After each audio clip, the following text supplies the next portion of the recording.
I did nothing wrong! Stop resisting! You shot my mother. Now the world will see the truth. The morning stillness shattered with a single deafening gunshot.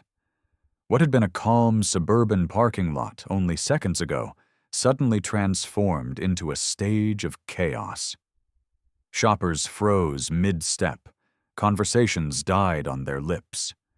A grandmother, 70 years old, black, fragile in stature yet strong in dignity, fell to the ground. Her canvas bag burst open, sending red apples tumbling under car tires and a carton of milk splitting across the concrete, mixing with the blood streaming from her leg. She wasn't threatening anyone. She wasn't holding a weapon. She wasn't even raising her voice.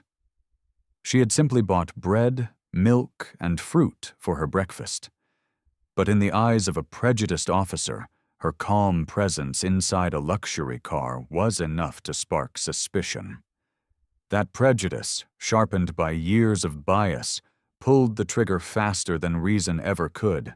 The crowd stood paralyzed. A woman gasped and covered her mouth. A man muttered, "Oh my God," under his breath. Some reached for their phones, unsure whether to call for help or simply record the horror before their eyes. The weight of silence pressed down harder than the echo of the gunshot, because silence allows injustice to grow roots. And that silence left the grandmother alone in her pain. But here is the truth.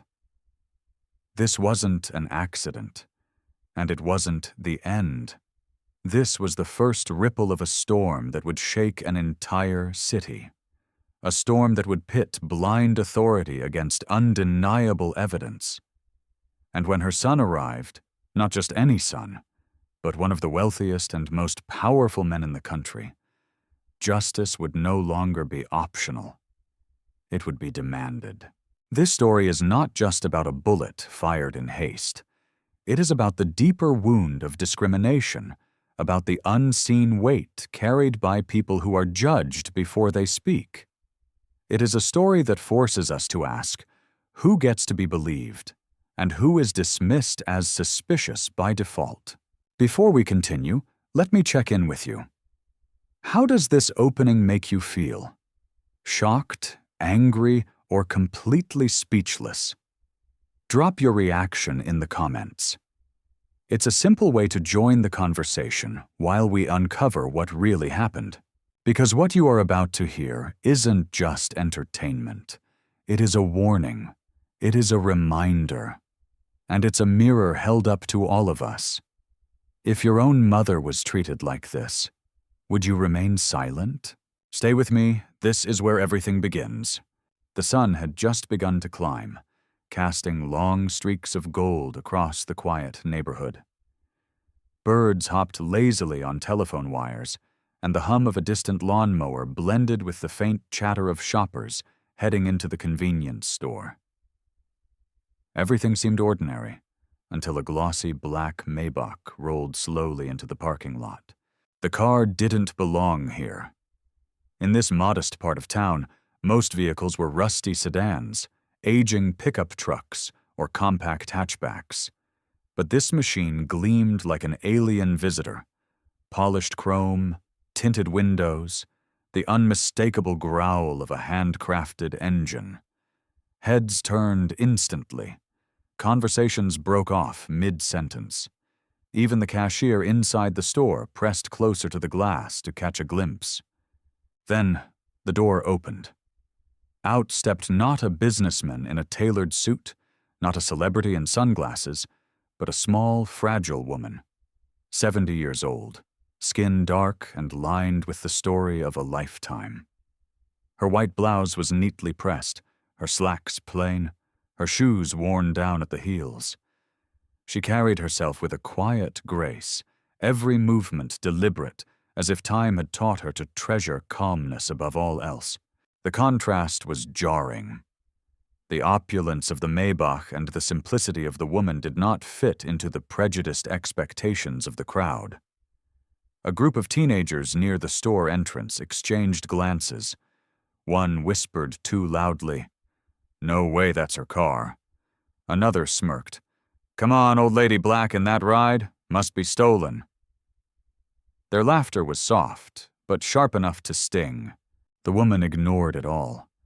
She tightened her grip on the small woven basket in her hand and walked into the store. The bell above the door jingled, breaking the uneasy stillness. Inside, the air smelled of coffee and disinfectant. She moved slowly along the aisles, selecting her items with care. Bread, a carton of milk, a few apples. Nothing extravagant, nothing indulgent, just the essentials. She placed them in her basket with steady hands, as if each piece mattered. The young cashier at the counter couldn't help staring. How could someone so plainly dressed step out of a car worth more than the entire block? When she reached the counter, her voice was soft but clear. "That will be $8, the cashier muttered, his eyes betraying curiosity he couldn't contain. She gave a small smile, counted her bills neatly, and slid them across. Then she gathered her groceries into a paper bag, nodded politely, and walked back outside. Out in the parking lot, whispers rose again. Some shook their heads. Others pulled out phones, pretending to scroll, but really watching her every step.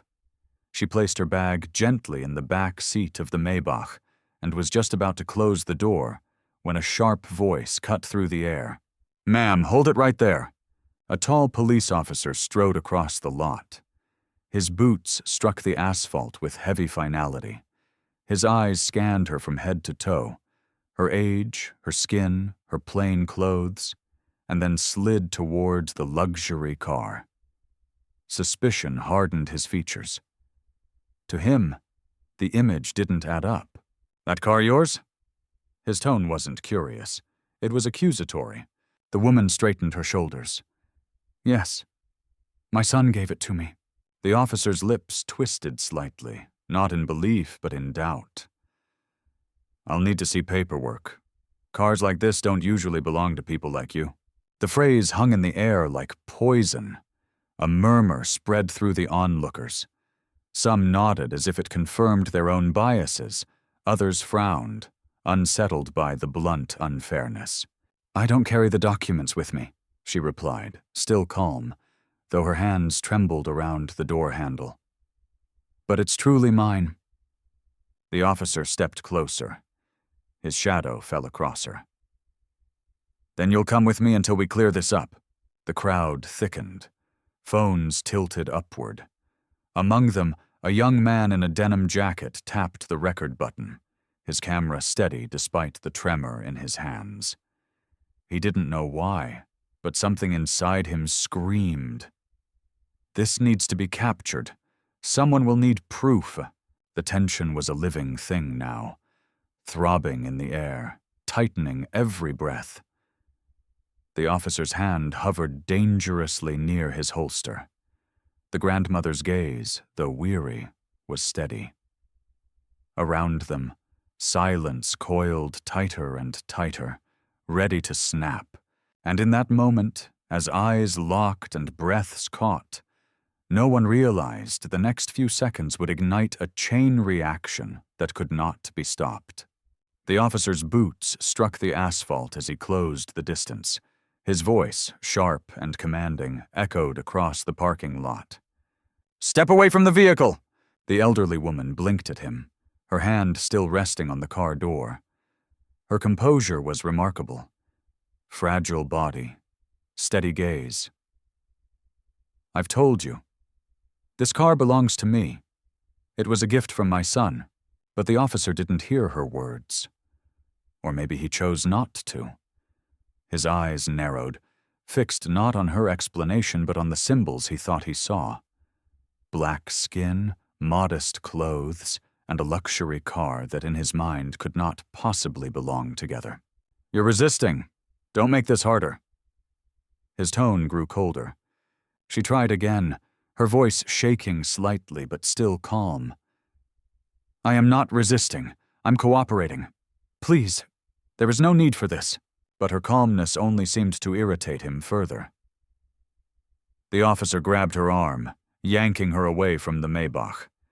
Gasps rippled through the crowd. Someone shouted, "She hasn't done anything!" But the officer silenced them with a glare. The grandmother stumbled, struggling to keep her balance. Her paper bag nearly tore open again, spilling an apple onto the pavement. The officer tightened his grip, tugging harder. "Stop resisting!" he barked, though it was clear to everyone watching that she wasn't resisting at all. The young man with the denim jacket steadied his phone camera. His hands were trembling, but he didn't look away. He knew this footage could matter. The old woman fell to her knees. A groan slipped from her lips as the officer towered over her. Still, she lifted her head and whispered, "You are treating me unjustly." For a moment, silence ruled. Then came the sound that would forever haunt everyone present. Click, snap, bang. The officer drew his weapon and fired into her leg. The blast shattered the heavy silence. The grandmother screamed, clutching her thigh as blood poured between her fingers. Her body collapsed fully onto the pavement, her groceries scattered once again, this time stained crimson. The parking lot erupted. Shouts of, "What are you doing?" filled the air. A woman screamed, covering her child's eyes. Another man yelled, "She's unarmed!" But not a single person dared cross the invisible line of fear drawn by the officer's gun. Phones rose higher, recording from every angle. The grandmother lay curled on the cold ground, her face etched with pain and disbelief. Her words came in gasps. "I told you. I did nothing wrong." The officer holstered his weapon with a motion almost mechanical. "She refused to cooperate," he muttered to himself, but loud enough for the crowd to hear, as if rehearsing his justification already. Then he grabbed her by the arm again, dragging her upright despite her cries of agony. The denim-jacketed man whispered under his breath as he filmed, "They'll pay for this. The truth will come out." His camera zoomed closer, capturing every detail. The blood trail on the ground, the officer's cold expression, the shock on the crowd's faces. And right there, in the center of that parking lot, the weight of injustice pressed harder than ever. Before we move forward, pause for a moment. How would you feel if this was your grandmother, dragged, shot, humiliated in front of strangers? Comment below with your honest reaction. It matters more than you think. The officer hauled the grandmother toward his patrol car. She staggered, her hands gripping at her wound, her eyes clouded with pain. No one intervened. Fear held them back. The flashing lights of authority, the power of a badge and a gun, created an invisible wall none dared cross. But the silence didn't mean consent. The silence was heavy with rage, with sorrow, with disbelief. People whispered to each other, "Why is he doing this? She's just an old lady. This isn't right." The patrol car door slammed shut, swallowing the grandmother inside. Her face, pale and strained, pressed against the window for just a moment before she disappeared from sight. On the ground, her spilled groceries remained. A loaf of bread, a crushed apple, a milk carton leaking onto the asphalt. And next to them, a vivid smear of blood. The crowd stood frozen, phones in hand, anger and helplessness boiling together. Some whispered prayers, others muttered curses. And one thing was certain. This was not over. The patrol car rattled over potholes as it sped away, the siren silent but its presence screaming louder than words. Inside, the grandmother sat hunched in the back seat, wrists trembling against the cold steel of handcuffs. Her blood-soaked skirt clung to her leg, every bump in the road stabbing fire into her wound. She pressed her palm tightly against it, but no pressure could stop the crimson from seeping through her fingers. Outside the tinted glass, the world rolled by indifferently. Children on bicycles, a man walking his dog, neighbors sipping coffee on porches. No one knew that, behind the glass, an old woman was bleeding, accused of stealing the very gift her son had lovingly given her. Her mind swirled with disbelief. How did it come to this? She had done everything right, paid for her groceries, spoken politely, explained with honesty. Yet none of it mattered. The officer never saw her words. He only saw her skin. By the time the car screeched to a halt outside the precinct, her strength had ebbed away. 2 officers dragged her out, their grip rough, their eyes averted as though they knew something was wrong, but lacked the courage to question it. Inside, the fluorescent lights buzzed overhead, washing everything in a sickly, pale glow. They shoved her into a small interrogation room. Bare metal table, 2 chairs, walls that smelled of mildew and bleach. The cold steel chair burned against her back as she sat, clutching her wounded leg. Minutes passed. Then the door swung open. The same officer who had shot her stepped inside, file folder in hand. He sat opposite her, tapping a pen against the table with deliberate rhythm. "You'd better start telling the truth," he said flatly. "That car clearly doesn't belong to you." Her lips quivered, but she steadied her voice. "I've already told you. My son gave it to me. I've done nothing wrong." His smile curled. Not warm, but mocking. "Your son? Who do you expect me to believe?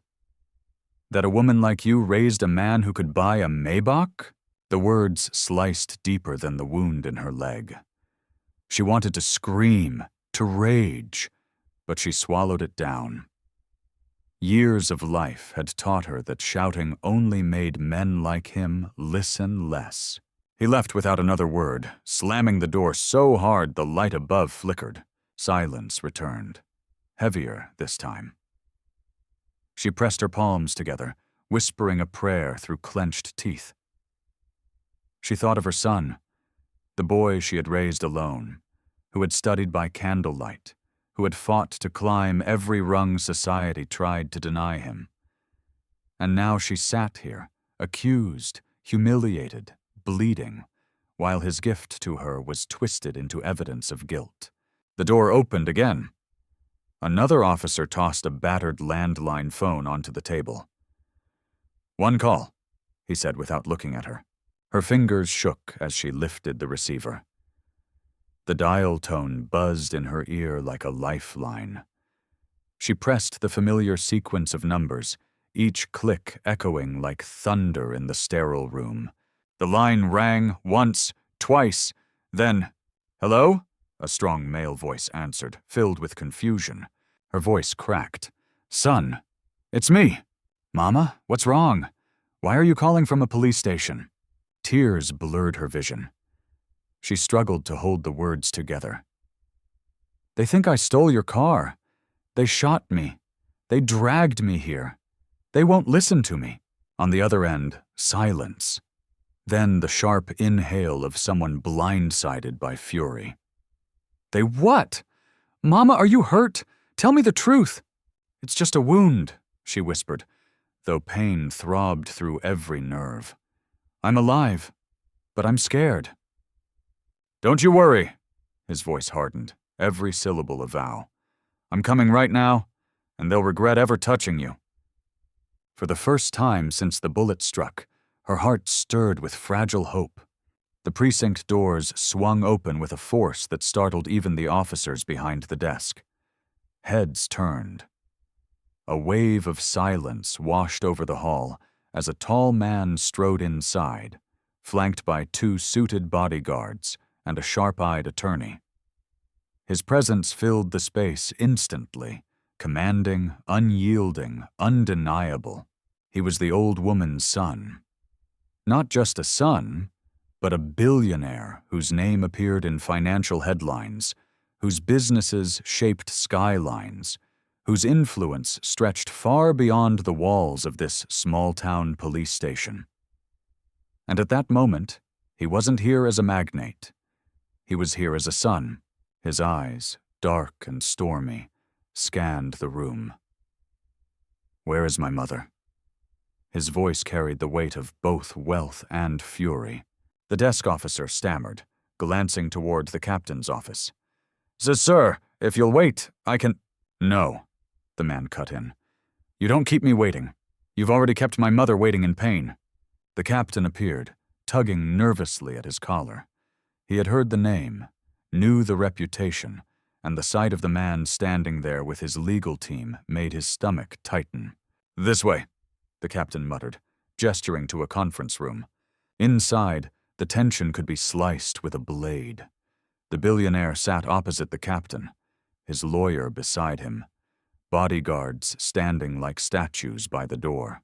"My mother is 70 years old," he began, each word deliberate, precise. "She was shot. She was humiliated. She was dragged into this building as if she were a criminal. Explain to me. Why?" The captain swallowed hard. "There were irregularities. She couldn't produce ownership documents for the car. The officer believed what?" The billionaire's voice rose, echoing off the sterile walls. "That a black grandmother in plain clothes couldn't possibly sit in a Maybach? That her word wasn't worth the same as anyone else's? That's not belief, that's prejudice." The attorney leaned forward, voice calm but razor sharp. "By law, excessive force must be justified. This is not only misconduct, it's criminal assault. We demand full access to evidence, CCTV footage, officer reports, body cam files, and we will obtain them, whether you cooperate or not." The captain's fingers drummed nervously against the table. "It was procedure. The officer acted within his—" "Procedure?" the billionaire snapped. He pushed back his chair and stood, towering over the table. "Is it procedure to shoot a 70-year-old woman? Is it procedure to ignore witnesses? Is it procedure to let blood stain a parking lot while you call it standard practice?" The captain faltered, but the attorney didn't let up. "We've already been informed by multiple witnesses that recordings were taken on cell phones. And don't forget, your own precinct's cameras captured every second. We'll subpoena if we have to." At that, the captain stiffened. He knew the footage existed. He knew what it showed. And he knew there was no defense against it. The billionaire leaned forward, eyes like fire. "You don't understand yet. This isn't going away. Every screen in this country will see what happened. And when they do, it won't just be my mother you'll answer for. It will be the system you claim to represent." In the corner of the room, one of the bodyguards opened a laptop and placed it on the table. "We've already secured partial footage," he said quietly. On the screen, the first seconds of the cell phone video played. The officer dragging the old woman, her cries echoing, the crowd gasping in horror. The room fell silent. The captain's face drained of color. The billionaire's jaw tightened. He spoke not just to the captain, but to the entire institution. "You've mistaken silence for weakness. But we are not weak. My mother's dignity is not disposable. And your officer's bullet is not the end of this story. It's the beginning." The conference room felt like a battlefield. Every eye in the room darted between the billionaire, his legal team, and the captain who sat cornered at the far end of the table. The attorney's voice sliced through the silence. "We demand immediate access to all footage, CCTV from the parking lot, officer body cams, internal communications. Anything less will be obstruction." The captain shifted uneasily. Sweat gathered at his temples. "You can't just barge in here and—" The billionaire slammed his palm against the table. The sound cracked like a gunshot. "Don't tell me what I can't do! You shot my mother, you humiliated her, and now you want to hide behind paperwork? Not today." His bodyguards remained still, but their towering frames spoke louder than words. He was not alone, and he wasn't bluffing. The captain stuttered. "We need authorization, a court order." "You'll have it," the attorney cut him off. "My team has already filed, but until then we will stay right here, and you will open your system voluntarily, unless you want this precinct stormed by federal investigators before sundown." The captain hesitated, his fingers tightening around the folder on the table. He knew the footage was damning. He also knew refusing would only accelerate his downfall. Finally, with a resigned sigh, he gestured toward the tech officer at the door. "Bring the files." Moments later, a monitor flickered to life at the end of the table. The room grew still. The video began. On screen, the grandmother appeared, walking calmly with her groceries, placing them in the Maybach. The officer approached, towering over her, his voice harsh, though the audio was faint. The camera caught the moment he seized her arm, the crowd gasping, her groceries spilling. Then came the moment no one in that room could deny. The officer drawing his gun, firing into her leg, dragging her bleeding body across the pavement. Gasps echoed in the conference room. Even the attorney who had steeled himself for it clenched his jaw at the brutality. The billionaire's fists tightened until his knuckles whitened. He leaned forward, his eyes burning into the captain's. "There. Do you call that procedure? Do you call that justice?" The captain said nothing. His lips pressed thin, his face pale. The billionaire turned to the others in the room.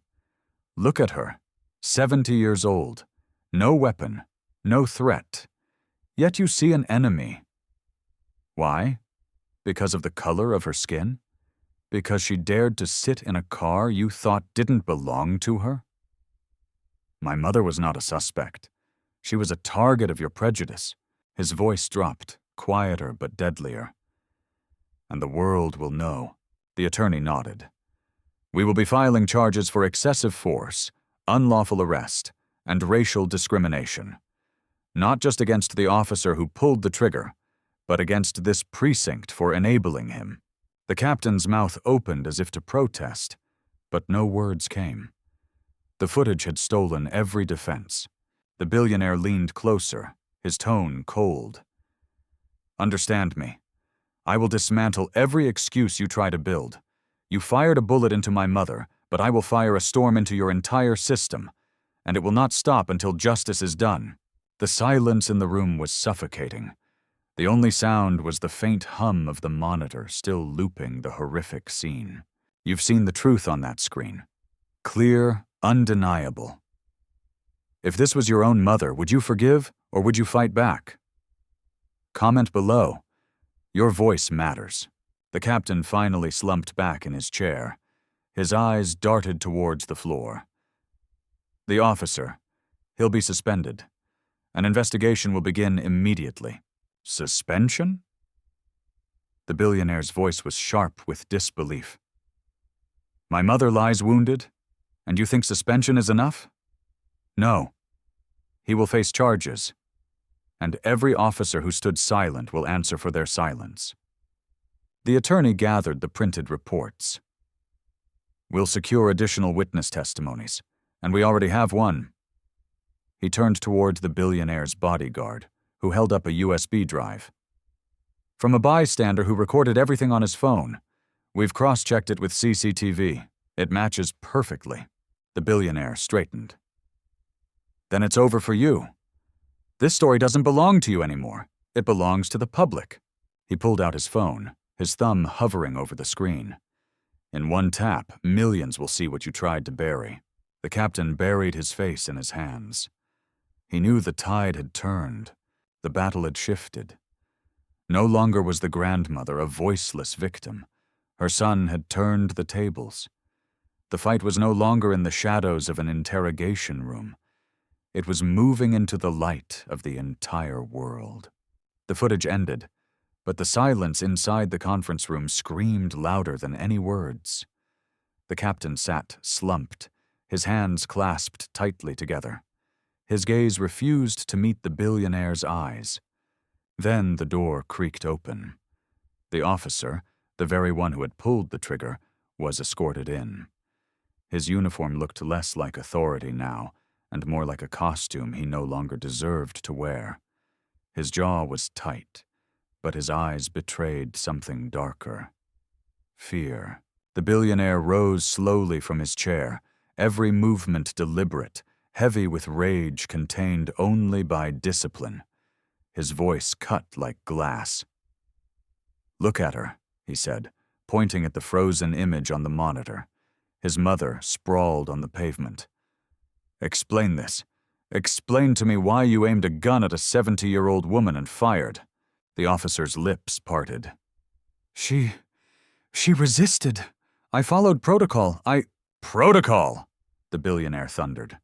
"Do you hear yourself? That's not protocol. That's cowardice wrapped in prejudice." The attorney leaned in. "You are facing not only suspension but criminal prosecution, excessive force, unlawful arrest, aggravated assault. Do you understand the weight of those words?" The officer's face reddened. Sweat pooled at his collar. He muttered, "I didn't mean for it to." "You didn't mean?" the billionaire snapped. His voice rose until it filled the room. "You didn't mean for my mother to bleed on the ground? You didn't mean for her dignity to be shattered in front of a crowd? You didn't mean—" "But you pulled the trigger anyway," the officer faltered, his breath shallow. His gaze darted from the billionaire to the captain, searching for rescue. But the captain looked away. He knew this battle was lost. Suddenly, the muffled roar of voices seeped through the walls. The billionaire turned toward the window. Outside, a crowd had gathered. Protesters raised signs, "Justice for her" and "Stop police violence." Their chants shook the air. "No justice, no peace. No justice, no peace." Phones flashed. Live streams broadcasted the building to thousands, soon millions. The officer flinched at the sound, realizing his face would soon be everywhere. His career wasn't just ending, it was being buried. The billionaire pressed closer, lowering his voice to a growl. "You thought this would disappear, that nobody would care. But the people outside are my voice, and they will not let you sleep at night. Every time you close your eyes, you'll see what you did."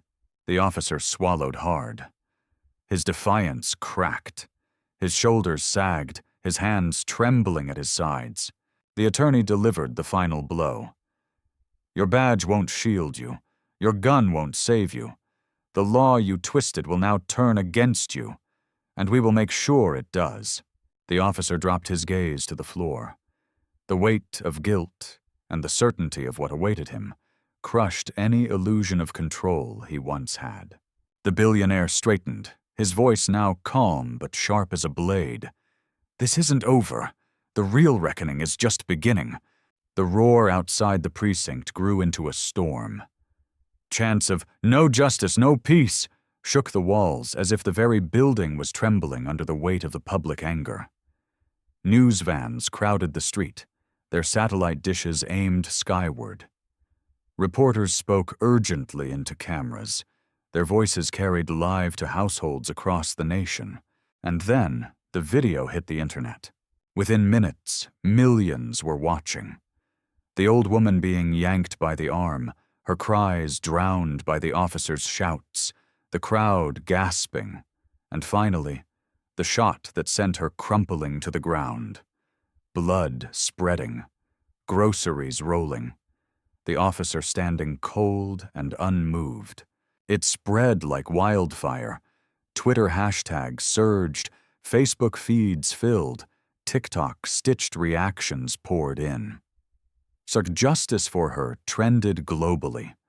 Anger united strangers who had never met, each voice adding to a chorus demanding accountability. The officer, once a symbol of power, became the face of disgrace. His name, once hidden behind a badge, was plastered across every headline. Officer under investigation after shooting unarmed elderly woman. His address leaked online. Threats poured into his phone. He barricaded himself at home, shades drawn, terrified of every knock at the door. Inside the precinct, the billionaire watched it unfold on his phone screen. His mother, lying in a hospital bed now, was no longer just his mother. She had become a symbol. Reporters shouted questions as he exited the station. What will you do next? Are you pressing charges? Do you trust the system to deliver justice? He paused at the steps, cameras flashing, his jaw set, his voice steady. This is not just about my mother. It's about every person dismissed, every voice silenced, every life endangered by prejudice. We will not rest until this system changes. The crowd erupted in cheers. Signs waved higher. The attorney beside him declared that federal charges were being filed immediately, not only against the shooter, but against the precinct for covering misconduct. At home, the grandmother lay in bed, her leg bandaged, her body weak, but her spirit unbroken. Neighbors visited, leaving flowers and handwritten notes. Letters poured in from strangers across the country, messages of sorrow, anger, and solidarity. A young girl wrote, "Because of you, I'm not afraid to speak when I see something wrong." For the first time in days, the grandmother smiled. She told her son quietly, "All my life, I thought my voice was small. But maybe even a whisper can move mountains if enough people listen." Her son squeezed her hand. "Your whisper started a storm, Mama." Weeks later, she appeared at a community gathering. Fragile but resolute, she stood before hundreds who had come to hear her speak. Her voice, though soft, carried across the hall. "I was judged, not for my actions, but for my skin. I was hurt, not for what I did, but for what they assumed I could never deserve. But what gave me strength wasn't anger alone. It was knowing that people, like all of you, refused to stay silent." The crowd fell into reverent silence. "I ask only one thing," she continued. "When you see injustice, do not look away. Speak. Act. Because silence, too, is a choice, and silence feeds injustice." Thunderous applause followed. Some wept openly, others raised fists in solidarity. This story began with one act of violence, but it ends with a question for all of us. When prejudice stands before you, will you stay silent, or will you speak? Comment below with your answer. Share this story so others remember what justice truly means. And don't forget to subscribe, because more stories like this deserve to be heard, not hidden.